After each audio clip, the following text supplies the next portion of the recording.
Okay, welcome back. Now is this part 2 of the video here. Here we are talking about the same chapter that is called The Landscape to Soul. Previous part we have discussed the summary of it.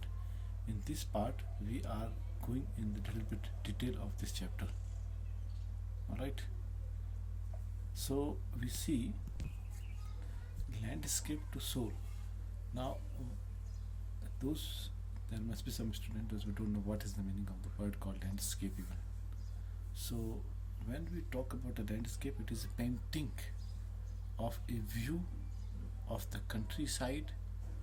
Another synonym for a landscape can be a township, and a portrait of a lady, as you have read in the first chapter, right?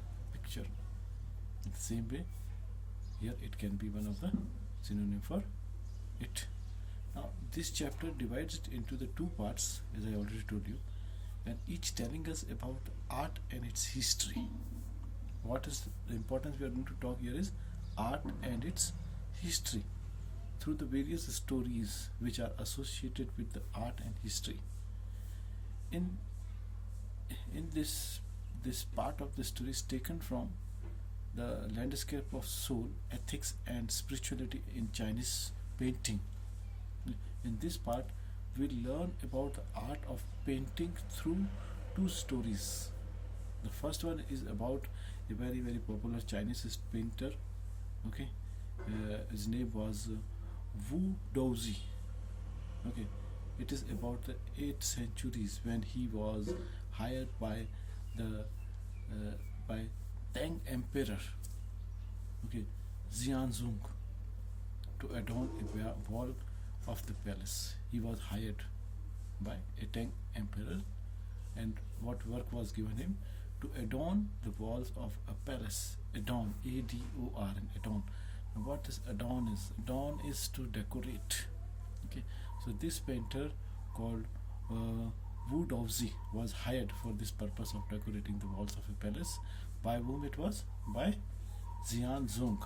Okay, he was hired by Xianzong.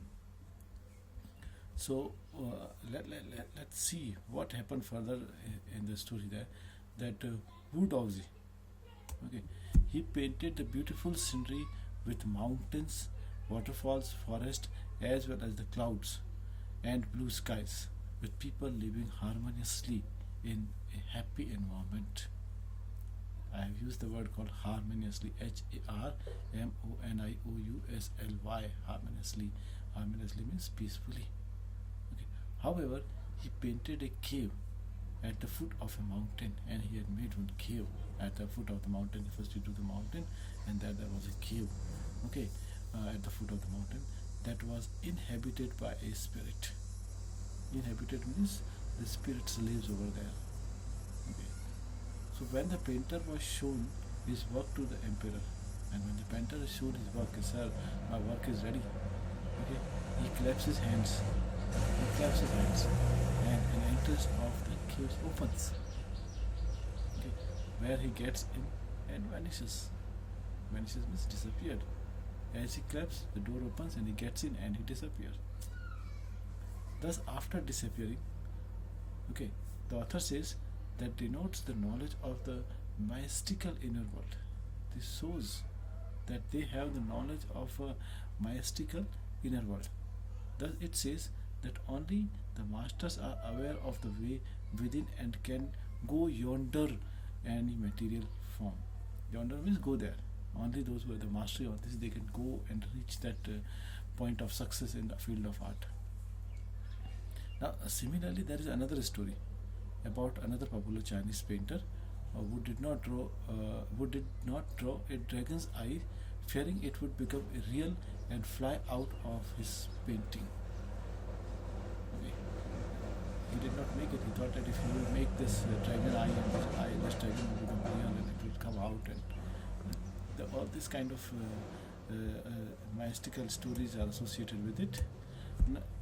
Next we have the third one about a master blacksmith. Okay, his name was Quentin Metzis, who falls in love with the daughter of a painter. Okay, as the father was not accepting accepting his son-in-law belonging to such a profession, and profession was of a blacksmith. Okay, a person one who does the work of iron. So he still did so. He accepted Quentin because he painted a fly. Okay, but he accepted him. Why? Because he drew one fly, FLY, fly. I am talking here about a house fly. Okay, and it had such a gentle realism. Okay, that it resembles a real one. It has a gentle realism. And what is this realism? Is a way of accepting something. Okay, and that actually that housefly, in easy word, the housefly which he made, that looks more real rather than artificial. Further, the author also talks about the Chinese philosophy of Shen Shui. Okay, the Shen Shui means mountain water. Mountain water. Okay. Now, finally, if you look at the second part of the story. Okay.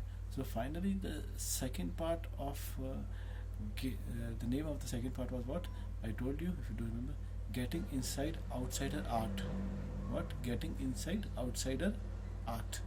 Okay, and it was written by Brinde Suri. Yes. So Brinda Suri talks about the concept of the art brute, and I told you even in the summary. Okay, what is art brute? Brinda Suri is talking about art brute. Okay. Now, what is this art brute? Art brute translates to the art of the one who have no right to be artist. A person who is having no right to be artist. It is because they lack any formal training, yet somehow possess the artistic talent and insight. Okay. They don't get any basic training. Okay. Like these days, the people, those who want to become artists, and they take their career in this field, right? The career is taken in this field, like maybe they do fine arts or something like this, but it was not there before, right? No basic training was given, but still they have art inside them. Okay, so Brindasuri refers to them as the ones who think outside the box and defy the normal standards. Now, what is this defy here? Means those who refuse to accept what is going on regularly, but they want to do something different from the others. That is why the phrase "out of the box" is used over here. Right? Now, people refer to their work as unorthodox. What is unorthodox?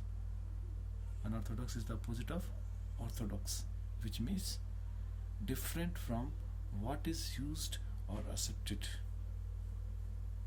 Okay, so people refer to their work as unorthodox art. See cites, C-I-T-S, cites. She cites, which means gives. Okay, she cites or she gives the example of Nek Chand also. And you know who the Nek Chand was? Nek Chand he is the person who made a rock garden in Chandigarh from the waste material. So he had given a beautiful art example to the world. He has made everything best out of waste, and he has made a rock garden which is very, very famous, okay, in Chandigarh, and people they go to visit it. Okay, now what is the conclusion of Landscape to Soul? I talked to you about the conclusion part of this chapter, right? So to sum up with the Landscape to Soul, we learn that art is infinite. What is infinite? A very great, something which is very, very great or difficult to measure. Okay, so it is an infinite form which has a rich history. It cannot fit inside any certain box or label. It has a life of its own. Okay, so this is all about this chapter.